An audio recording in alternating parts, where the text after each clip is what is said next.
உதயநிதியை வீழ்த்தினால் அவருக்கு நல்லது. ஏன்னா உதயநிதி தான் 2029 ராகுல் காந்தி பிரதமராக வருவதை தடுப்பார் என்ற எண்ணம் ராகுல் காந்தி மனதில் பிரசாந்த் கிஷோர் தான் பூர்த்தி விட்டது. ஏன் உதயநிதி ஏன் தடுக்கிறது காரணம் என்ன? அவங்களுக்கு இந்தியன் அலையன்ஸ்ல வந்துட்டு இப்போ பேச்சு வார்த்தையில குழுல உதயநிதி போட்டார்ல நம்ம மாண்புமிகு முதலமைச்சர்.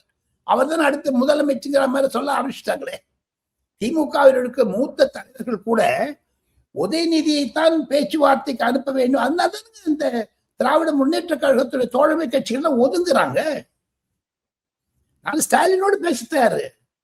இது மன்னர் ஆட்சின்னு சொன்னாரு விஜய். இவர் மன்னரையே உட்கார வைக்கிறாங்க இப்போ. இந்த குழப்பம் நிறைய இருக்கிறது.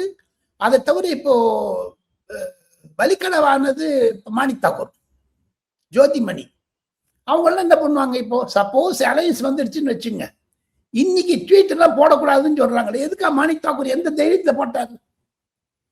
எந்த மாணிக் தாக்கூர் ராகுல் காந்திக்கு கண் மூக்கு வாய், அவர் அவ்வளோ க்ளோஸுங்க. டெல்லியில பாத்தீங்கன்னா உங்களுக்கு தெரியும், ஒரு நாடாளுமன்றத்தில் chief whip of the party என்ன சும்மா இல்லை,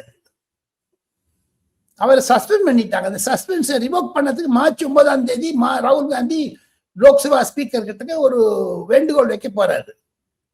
அவ்வளவு நெருக்கமாக இருக்க போவர் ஒரு செல்வ பெருந்தகை டிரைவ் பண்ணிட்டு போயிட்டாரு பெங்களூருக்கு. அங்க மல்லிகார்ஜுன் கார்கே பார்த்துட்டதுனால வேணுகோபால் வந்து மாத்திட்டாங்கிறதெல்லாம் தப்பு. இன்னமும் காங்கிரஸில் குழப்பம் நீடிக்கிறது. ஒரு வழியாக சொல்லவில்லை. காங்கிரஸ் திமுக உறவு மஜ்பூர் அப்படின்னு கன்ஃபர்ம்டு சொல்ல வரல இதற்குன்னு யாரும். என்னை பொறுத்த மட்டில் இது ஒரு மாபெரும் சோதனையாக இருக்கிறது. காங்கிரசிற்கு,